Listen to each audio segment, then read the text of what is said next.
In today's video, we are going to be going over some real numbers, some real debt, and some real money concerns from one of you. And then at the end, I will have a proposed budget that we will all go over together, and I'll have some recommendations that will hopefully bring some answers. Let's get right into it and read the initial email that Abby sent to me. Okay, and Abby has titled her story Jumbled Financial Story, and her email reads, "Hi, I saw your YouTube post about a financial story and thought that I would give this a go. I feel all backwards in a financial web. The only debt I have is credit cards in the amount around $11,000. To me, that is unacceptable. I did it to myself and just let things go out of control. The crazy opposite thing is I have a paid off vehicle and our house is paid completely off. We moved from one state to another cheaper state, and the sale of our previous house is what has afforded us the opportunity to be able to pay off our current home. I think my number one problem with finances is I'm lazy and possibly complacent. I grew up with parents who were horrible with money. They lost houses and vehicles left and right. They are in their mid 60s and still haven't gotten it together. I feel bad for them because obviously they are my parents and I do not want to be like them whatsoever when I am their age, but I feel like I have the propensity to head in that direction. I think my financial win is that I have a paid off vehicle and home prior to turning 40. I'm currently 39, but have had my financial win since I was 36. Here is the other oddball part of my story. I am married almost 10 years now and together since 2011, and we have never shared a bank account. We've never pulled our money together, and for some reason, it works. It's rare in these situations, I know. However, when there are vacations or emergencies or something for the home that we want to update and need to replace, we discuss it and we split the cost. We are each responsible for a set of bills. For instance, I pay for groceries, cell phone, internet, and a few other miscellaneous things, and he takes care of the electric, car insurance, and other miscellaneous items. I can't fully explain it, but this is what has worked for us for the past 13 years. I do feel stressed out because I know if I buckle down and pay the credit card balance off, a lot of unnecessary stress will be lifted. I am in no way not grateful for having a vehicle and home paid off, but for some reason, I think I have taken advantage of that situation. I want to get the issue addressed now. I'm not necessarily in the red each month, but I just frivolously buy things and sometimes put my financial responsibilities to the wayside. I am full-time employed. Prior to moving to our new state, I previously worked for a decade in the adult parole and probation sector. Now I have moved on and work as a juvenile probation officer, and it is the best job that I've ever had. Everything else in my life feels so aligned except for my financial circus. Now, I liked Abby's story for a lot of reasons. Okay, and let's talk about everything while we get to know Abby better. She is 39 years old, as she stated in her email, and she currently lives in the state of Missouri. She does have a steady income with one daughter. She is current on her monthly bills. And yes, she does have her $1,000 emergency fund saved up. That is a great start. She does not have a written budget currently, but that's okay. She will at the end of this video. We are about to give her one. Her savings fluctuates between $300 and $500. It is a little on the lower side and fluctuating, as she says, but that's okay. We will come back to that as well. And here I ask, what would you like to focus on first? And she has checked off budgeting because I do specify to choose one. However, in her second email to me, she did want me to know that she feels like she needs all four of these things, and she placed debt repayment very high on her priority list. And she actually reiterates that here in her top three concerns relating to the choice above. She says, number one, being able to budget effectively to pay off debt quickly. Number two, being able to budget effectively so we can take trips debt free. And number three, being able to budget effectively so I can be a mentor slash role model for our daughter. Now, I love the last reason the most because this makes it personal for Abby, which then in turn makes it personal for me. I am a mom of two daughters as well. And all of these pages are numbers, but Abby is not a number and neither is her daughter. Okay, now next we are going to move on to her income and expected pay dates. Her income is very consistent and she gets paid bi-monthly on the 15th and the last day of each month, bringing her monthly total to $3,071. Super easy here. Now let's see where this money goes each month. And we're going to start with her bills and her fixed expenses. Now remember, in her email, she tells us that her and her partner have split bills and they have done so for many years. So these are her portion of her fixed expenses. She has internet and television for $140. Here is her contribution to her spouse for the gas, electric, and insurance. She gives $250 every month. And then she has her T-Mobile cell phone bill at $138 a month. Totaling those out, it is $528.30. If we subtract her income of $3,071, she is left with $2,542. This is very straightforward so far. Now we're going to move on to her variable expenses. Okay, and here she has groceries, household items, eating out twice a month, $600. Gas, because girlfriend needs to get to work, at $160 a month. And we have $100 for her daughter's different needs for school, sports, and miscellaneous things throughout the month. Those items total $860. Subtracting from the last page, she is now left with $1,682. Now we're going to move on to debt. Now, this is where we are going to be getting down to business because remember, in her initial email, she has said that she is $11,000 in debt, and to her, that is unacceptable. And further says, I did it to myself and I just let things go out of control. Now, I don't know if you hear it, but I hear and I like the disgust factor that I'm hearing. I'm not going to lie. And you might be asking, why? Why would you like that? The answer is because this is when you know someone has had enough. She even goes into that a little more further down in her email when she says, I do feel stressed out because I know if I buckle down and pay the credit card balance off, a lot of unnecessary stress will be lifted. I want to get the issue addressed now. Change is on her mind. She just wants the plan, and I'm going to be giving it to her in this video. And let's look and see what Abby has. She's got a firm 0% interest, $510 is the amount owed. She's got Target, 28% interest. The amount owed is $139. She has a Discover card, 17% interest, $1,213. And then she has two US bank cards. Both of them are currently at 0% interest. Balances are $4,965. The second balance is $6,753. Now let's take the disgust for this credit card debt that we are already sensing from Abby, and let's turn it up a little bit. And we're going to use her Discover card as our example.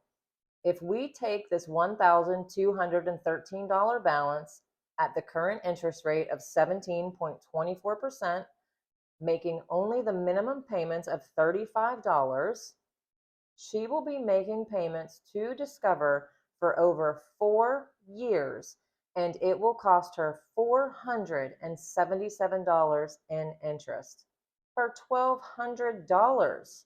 And I want you guys to think about this. This is actually a low amount for a credit card balance, $1,213. That is not that bad. And the interest is actually considered mid-level compared to the average of almost 25%. So even with those factors in her favor, 4 years? I'll just leave that right there. As my dad used to say, sometimes there are just no words needed. And she's got 3 of them right now that are at 0%. Uh, these 0% interest cards, loans, whatever, they can really place a sense of false security. What we normally do is we promise ourselves when we agree and sign to one of these, right? I can pay this, no problem. I can easily make that payment. In fact, I'll pay more every month and this will be like it never happened. It's free money. Yeah, I have done these before a few times. When I was younger, they did not turn out so well. I had a rooms to go on my credit report for years. Yeah, those were good times. These types of cards are what are called deferred interest cards. Now, we don't think that US Bank is just loaning money at 0% to be nice, right? No.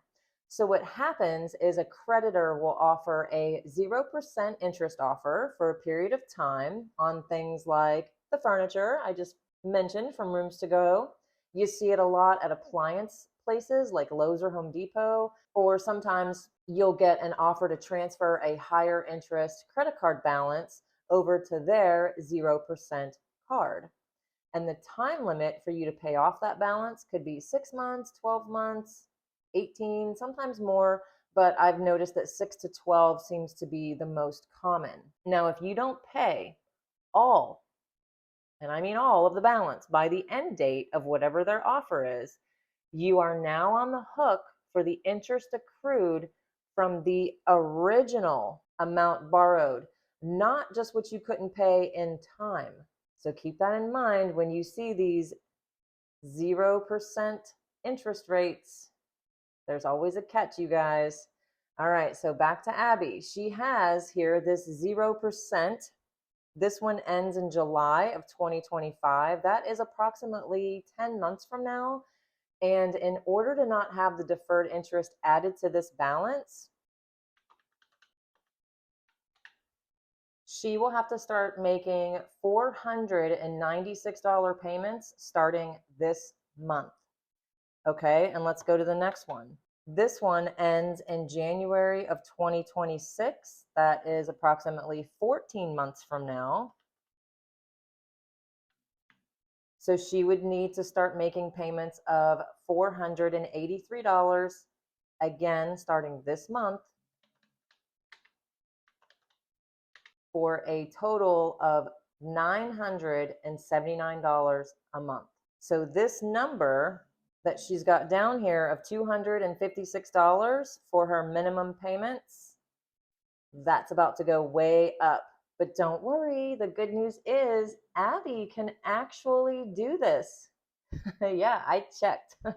She is good to go, and we've got Abby's plan. Okay, so now let's get to the person, Abby, and look at what's really important to her. Because we know without even knowing her personally, it is not whatever is at Target, and it's probably not at whatever is on these US bank cards. Because remember, she already told us this was not important stuff to her when she used the words unacceptable and let things get out of control. I frivolously buy things and sometimes put my financial responsibilities to the wayside, right? We do not say things like that when we buy things that we actually need. But I mean, let's remember the important thing is she recognizes it. And not only that, she is ready to change it. And for what? Let's see her top savings goals. Okay, so here I had her write down her top 3 savings goals, and she has written down a yearly July vacation. She needs $3,500, and she needs that saved up every May. Future braces for her daughter, $5,000, and we need this by 2027 to 2028.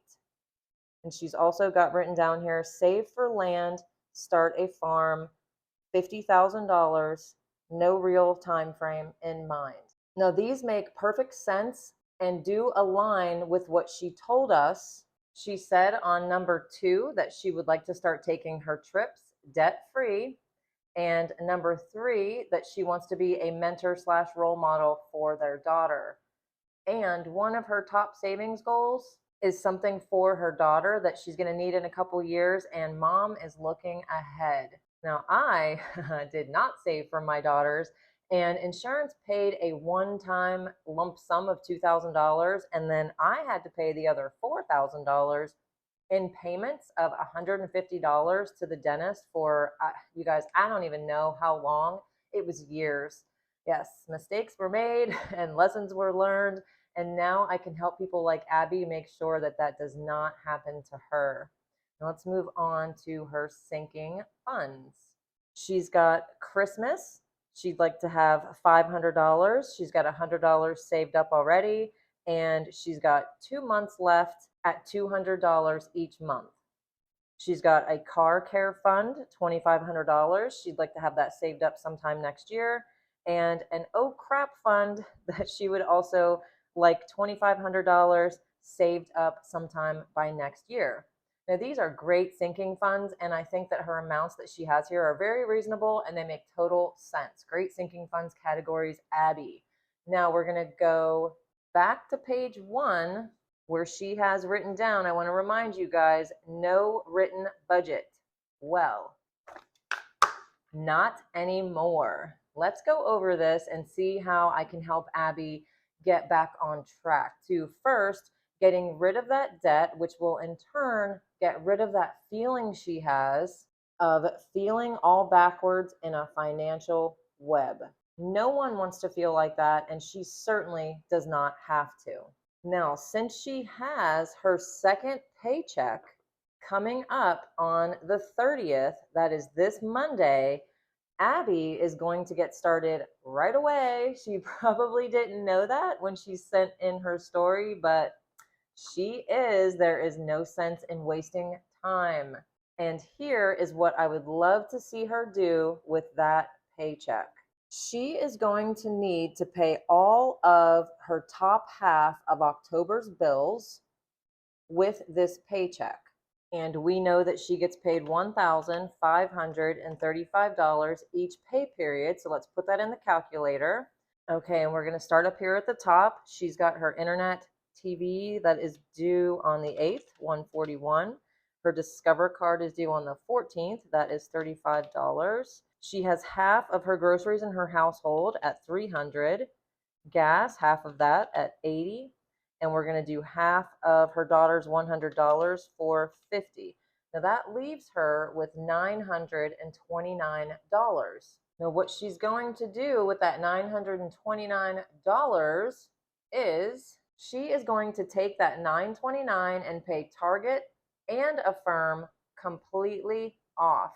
I'm going to add a little more to each one of these balances to maybe account for some daily compounding interest. So let's say the Target will do $150, and we'll take this $510 on the Affirm, and we'll say $530 to be on the safe side, and that leaves her with $249. So this leftover money, this is her new buffer. I want her to leave this sitting in her checking account and pretend that it doesn't even exist. Okay, so now she is already rid of 2 annoying credit cards and has a safety net. Great start. Okay, so now what we're going to do is we're going to mark these off because these do not exist anymore in Abby's life. And we're going to take this Discover card, and that is going to be her goal for October, is to pay off the Discover card. We're going to get that 4-year $500 interest credit card debt out of her way. That way she can hone in on these larger amount debts for US Bank, especially since she has a time limit for that 0% interest rate, and not be distracted by these smaller cards. So now we're going to move on to her next paycheck, which she will receive on October 15th. She gets paid $1,535. We've got everything listed here that she needs to pay. This is the full amount for each one for the month, and we're going to start with this first paycheck. The second paycheck is there. I'm just covering it up for a minute to eliminate some confusion. So let's get started with her paycheck. She gets 1535, and we're going to subtract her $250 that she gives her spouse for the bill contribution. We're going to do half of her gas at 80, half of her grocery and household for 300. Now, if you remember, she did have written down that some of this money is for eating out at a restaurant twice a month. And I did think about cutting the amount and saying the typical no eating out until you pay off all your debt, but I kind of feel like the 300 is fairly low for groceries and household items. And my thinking is, if this were me, I would stop eating out and make sure that that full $300 is going to my household. So I decided to leave the $300 that she's written down, and we will leave that decision up to Abby. And I'm fairly certain that she did not share what she has been spending on her variable expenses, because after these 3 pages have been deducted from her pay, she has $1,424 left. That is almost an entire paycheck. But then this page does not reflect any of that money going towards her savings goals or her sinking funds. So yes, I think it's been going over here. Even though we don't see it on the sheet, Abby is showing me that moving forward, these are the only variable expenses that she is wanting to see in her new budget. The rest is not on here because she already knows without me telling her that those, whatever they are, the frivolous things as she calls them, needed to go. So she is making my job easy by not making me tell her that. Thank you, Abby. Perfect. Okay, so let's get back to deducting her first paycheck in October. We're currently at 9:05 and we need to deduct her phone, 138. And I'm going to go ahead and put the full amount, the $100 for her daughter. Instead of breaking that up over the 2 paychecks, I just thought it would be less stressful for her to pay her partner for her half and have her daughter's money set aside out of the same paycheck. Okay, so she's got $667 left, and we're going to go ahead and make a $400 payment to the Discover card, which leaves her with $267. Now, she did say that she needs $400 for Christmas, and she's got 2 months left to do it in. So let's go ahead and take $200, and then that $67 that's left, I figured we could go ahead and put it in her oh crap fund. So she's got a little bit started in there. So $67, and we are at that zero-based budget. We gave every bit of her $1,535 a place to go. Now, all Abby needs to do is stick to this, and her typical frivolous spending does not have a place here. Now, I know that is easier said than done, so I would like for her to print this page and put it near wherever she pays her bills, her office, near her computer. I want her to see these things every time, reminding herself of what is important to her. Those debt-free vacations, her daughter's future smile, an emergency fund, and maybe even some land and having a farm. That sounds so much better than a Target bill and a Discover card payment. Okay, so let's move on to paycheck number 2.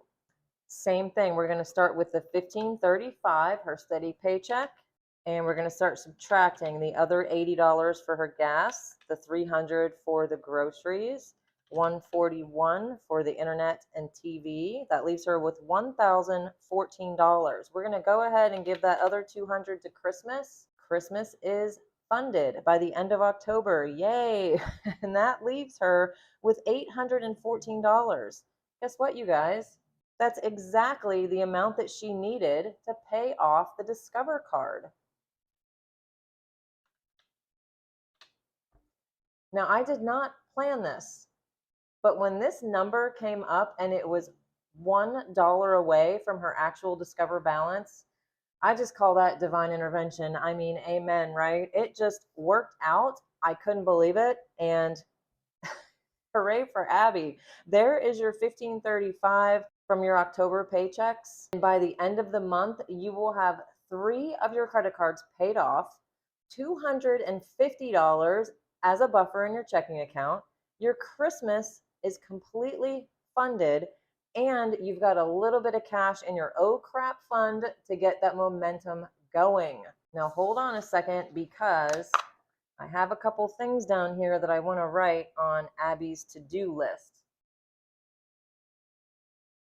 Now I wrote down new phone provider and to cut cable, and we'll come back to this in just a little bit. Okay, so let's cross off the Discover card because that will be paid off at the end of October. Now she can focus on these US bank cards that she needs to pay before these end dates. I ran the numbers for both of these to be paid off in time. Now the first one, we now have 8 months because she won't be able to start paying them until November.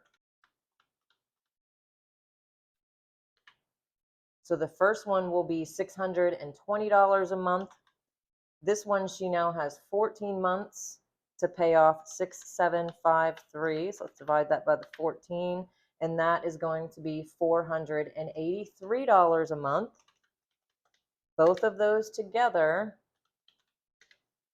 is going to be $1,103 a month. Now, she is in the position that I know she can be for that November 15th paycheck, and she actually does pay these 3 off. Her numbers would look like this.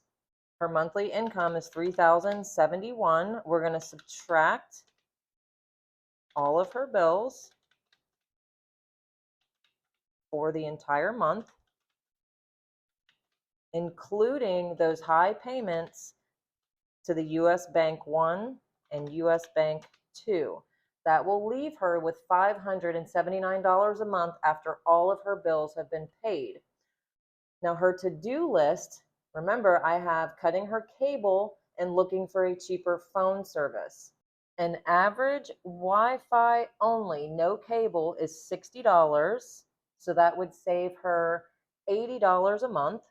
So we're going to add back 80 if she does that.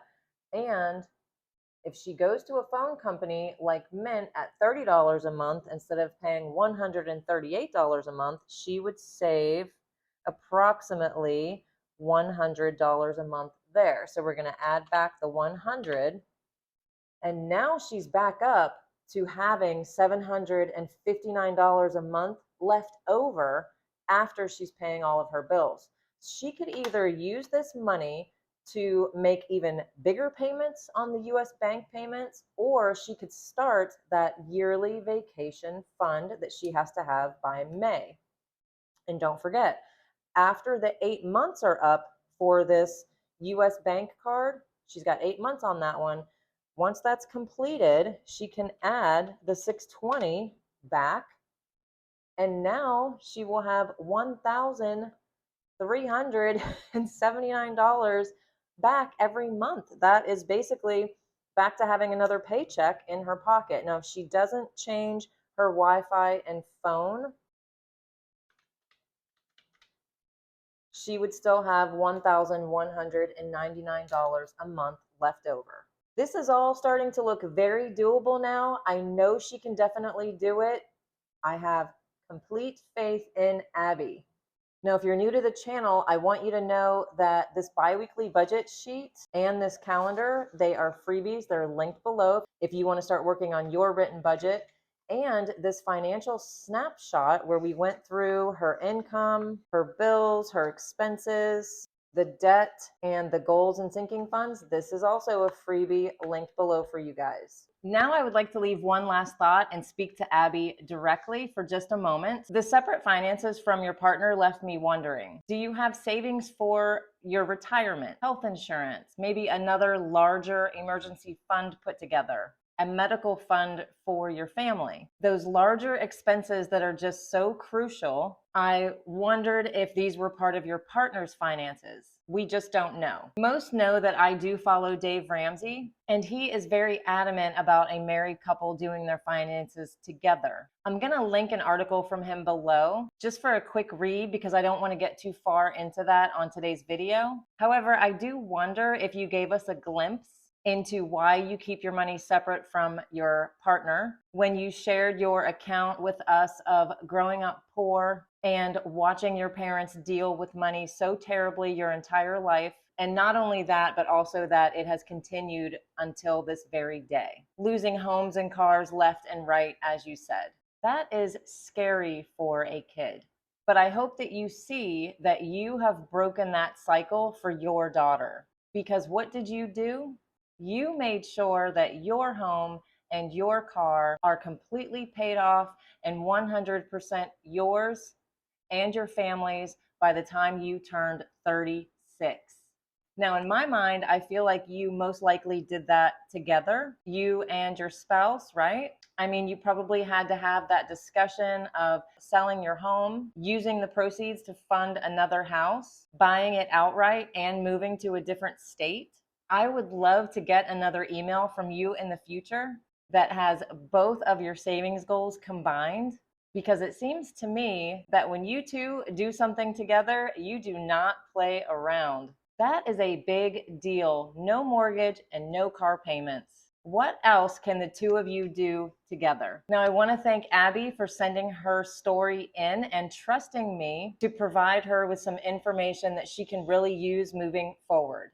Now, if you would like to be considered for a future video, look in the description below on how to send in your info. And as we go through more of these, I hope that this way of talking things out with you guys can help others that may be in a similar situation, open the door for you to get to know me better as a person, and for me to be able to share more things with you that I have been through and that I have gotten through over the years. I am excited for this next chapter with the channel. If you enjoyed today's video, make sure that you hit that like button and make sure to subscribe, because more content like this is coming your way. Now, until next time, if you are a bi-weekly budgeter like Abby and you don't have your written budget yet, click here and check out this video where I take you step by step on how to fill out yours.